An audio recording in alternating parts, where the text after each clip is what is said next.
Have you ever led somebody who no one thought could change to, in fact, change? First of all, let's start off with the notion that in general, every organization has what I call cultural vipers, people that are really about themselves. And sometimes, these people are just really just difficult to work with, right? And most people would say, get rid of them immediately. But let me tell you something, sometimes you just don't have that luxury. I think it's important to recognize that you do have the responsibility to deal with it. There was an executive who played a really critical role in the turnaround. One of the most brilliant people I ever met on one hand, but yet he berated people, he bullied people, he was uptight all the time. He used vulgar language. He was a perfectionist.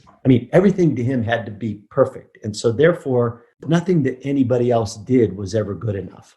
Mm-hmm. And people were afraid to walk into his office and talk to him about, whatever they needed to talk to him about, which is tough. Again, that's how you create silos in organizations, and silos never work. Yes. People have to communicate, collaborate. When emotions and other things that you've got dealing with that person are at stake. And so I decided that I wanted to hire a coach.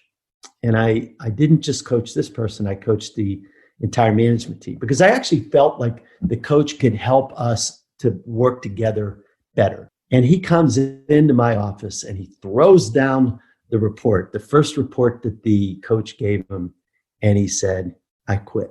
Nobody in this organization appreciates how hard I'm working to turn this around. And I'm fed up with it. Okay, let's just call this person John for the moment. I said, okay, John, you're fed up.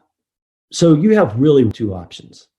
And I want you to think about this overnight. Talk to your wife about it, come back. The first option is that you can walk out the door. And guess what?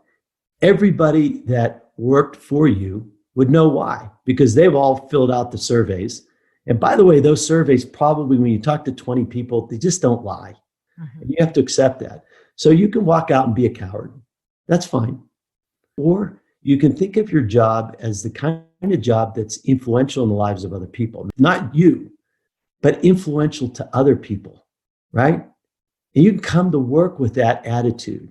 And you can think about, not necessarily getting to the goal of turning the company around, which is what we all want to do, but think about the journey and think about the lives that you can change by doing that the right way.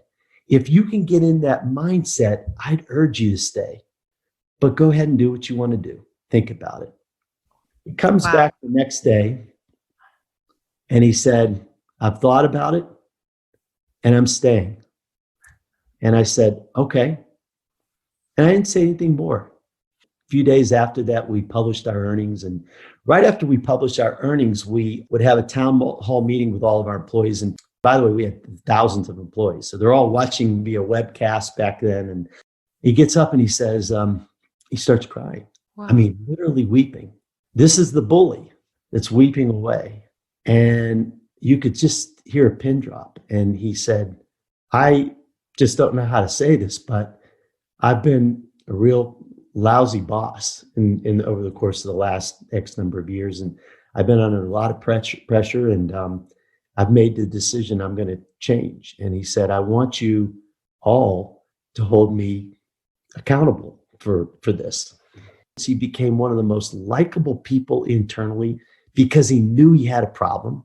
We had a retirement party for him. A couple of years later, almost everybody invited just stood up and talked about the difference he made in their lives and what had changed and, how he influenced them.